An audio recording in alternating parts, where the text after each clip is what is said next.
Welcome back. I was just talking with a fantastic yogi, and he's been reading Todd Murphy, Sacred Pathways.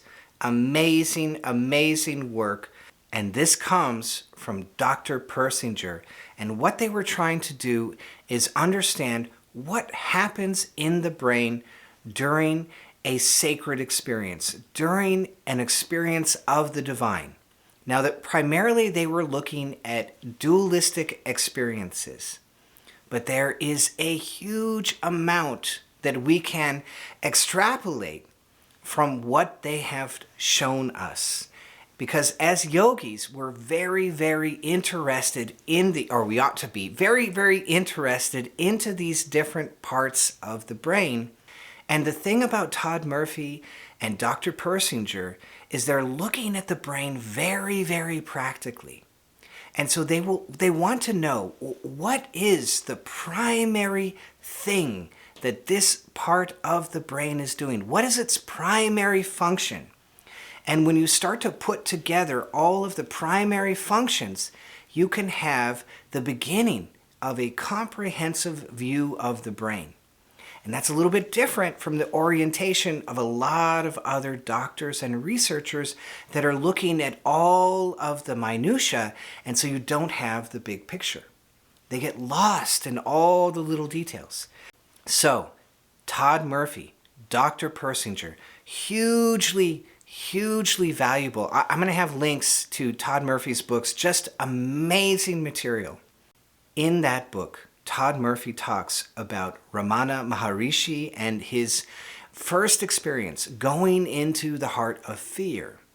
And he also talks about the Buddha and his encounter with fear. And so this student of mine, he said, do we need to encounter this kind of fear? And so I want to answer that for you today and talk about the Enlightenment pathway. I teach this in the third training, but I want to talk about it here and answer that question for you today. So let's get into it.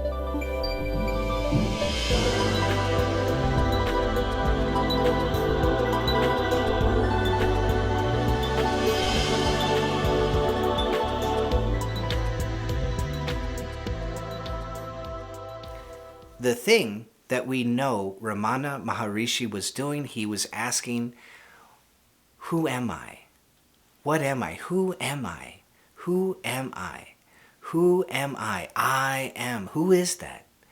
And that, he took it so deep. He took the thought so deep. Not a force, but just a curious question that will not stop. Who am I? Right? And he dove into what became an absorption of intelligence, of your own consciousness. Who am I? He's going into his own intelligence. It became an absorption of intelligence, of consciousness, of presence.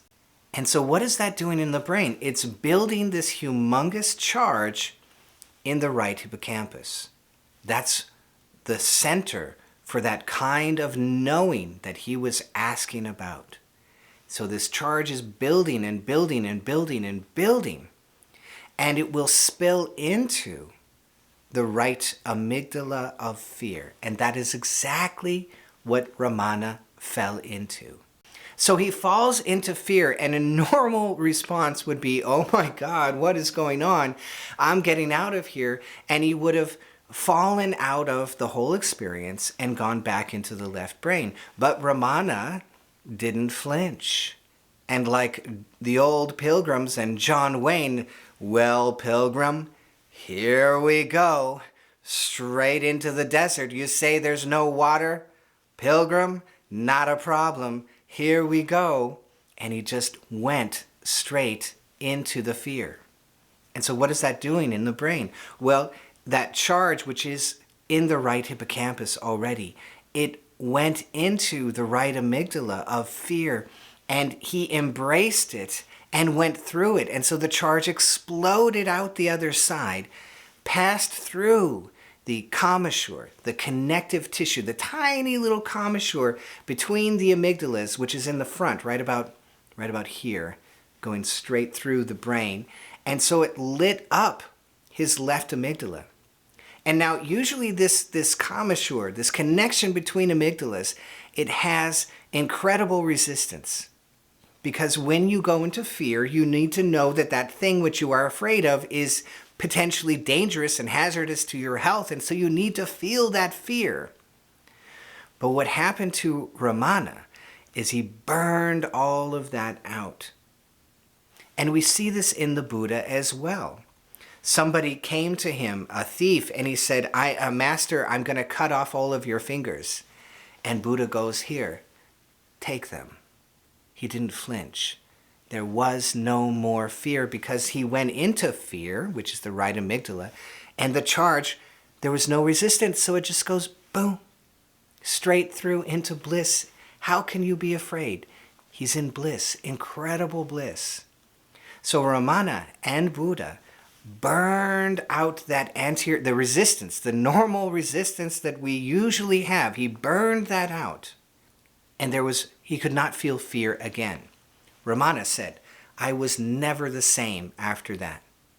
He burned so deeply into the deep brain, he could not come out of that bliss. Really amazing, really amazing. So my student asked, look, do we need to face this kind of fear? Such a perfect question. And the answer is no, because we have Kriya Yoga. We have this technology of Navi. And the Navi Kriya, okay, this is in the Guardian video. It's already there. It's in the Guardian video. It's in my book. This Navi Kriya is very slowly shrinking the right amygdala. By oming into the third chakra over and over again, we clear out that fear. And the Lahiri family, when they would give you the Navi, they would all say, this is for courage. Why did they say that? Because as you shrink the right amygdala, you automatically become more courageous, naturally, easily. There was a wonderful special on this freehold mountain climber. So he's climbing up mountains, no ropes, no nothing, just going straight up the wall, just, oh my God, just crazy, crazy stuff that he's doing. And he did that again, and he did that again, and he did that again, and he faced his fear so many times that he shrunk the right amygdala. And they did a reading of his brain, and they're like, oh my God, his right amygdala is crazy small. How did that happen? What you don't use, you lose. So facing that fear and facing that fear and facing that fear, he got over it. He let it go. I don't even care anymore. And the right amygdala shrunk down to nothing. And the same thing we see in Navi. I have plenty of students who grew up with night terrors. They had unusual or more access to the fear in the right amygdala as children, more than others. And then they come into meditation, and this is a problem when you're trying to go deep into the right brain and you already have a tendency towards fear. And so what is the solution, Forrest? Lots and lots and lots of Navi. Not one round, maybe 2, maybe 3 rounds. And in 1 week, they see a difference. In 1 week, it's already begun to shrink the right amygdala. And that ought to blow your mind. It absolutely blows my mind. What do we have an epidemic of in the world now? Anxiety. It is so huge. It's everywhere. People are anxious all the time. And yeah, because it's an information overload. It's way too much information, and you can't process all of that. And so people have more anxiety than they used to, because you used to be isolated in your home and you got the news from your neighbors and that was it. It was not that much. And now it's just way too much. Way too much news. Way too much to be anxious about. What is the solution? Navi Kriya. Navi Kriya is an amazing solution to this constant anxiety that the world is in.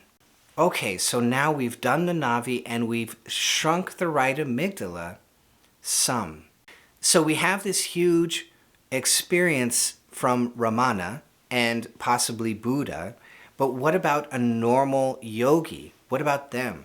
Well, I was in a lineage which did not have Navi, and it did not have Om Japa in the chakras. Can you believe it? I was in that. And I was practicing intensely.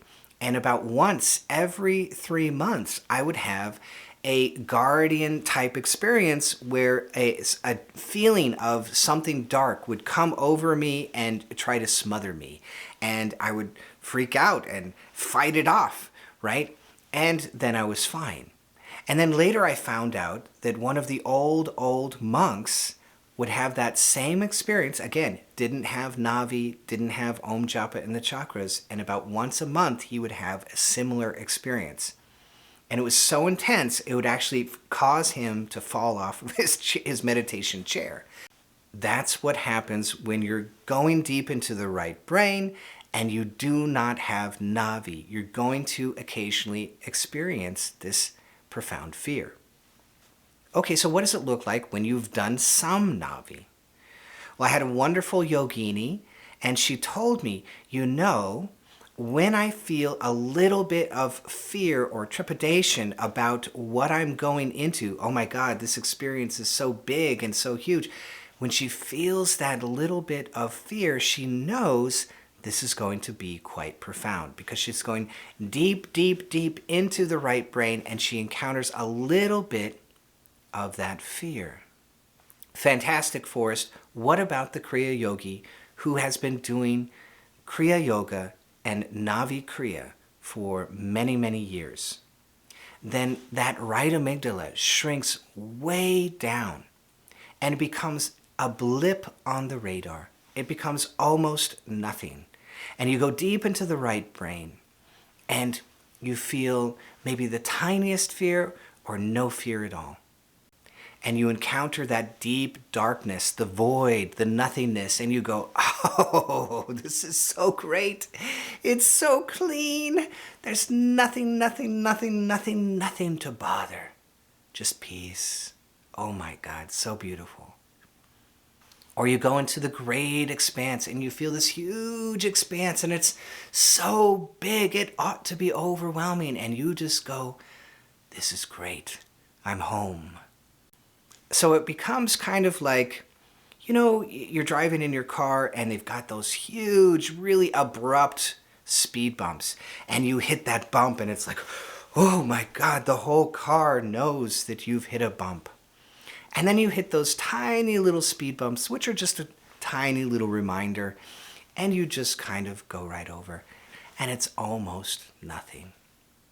That's the difference that we're looking for by practicing Navi Kriya over and over. Every single time I sit to meditate, I always practice Navi. Kind of amazing, right? And so this gets into, okay, what is the actual pathway? Well, there's a pathway here which is going on.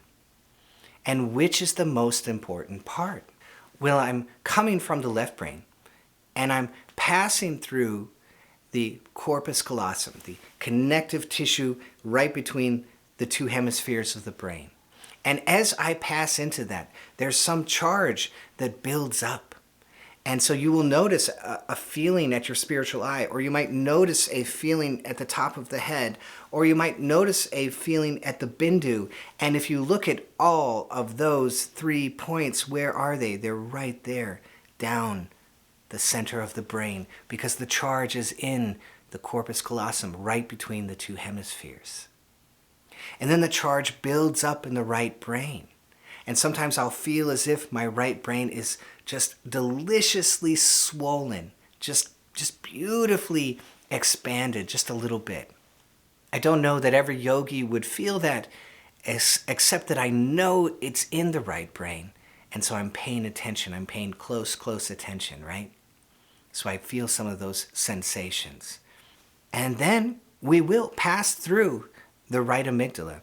And if we have this much right amygdala that we need to pass through, then we will need to face this much fear. And if we have a shrunk right amygdala, then it's this much fear. And if it's really shrunk, then it's like nothing, right? And we've passed through. We still did the same route as Ramana. And we passed through the right amygdala, and that charge passes through the anterior commissure, and it touches the left amygdala of bliss and joy and pure love.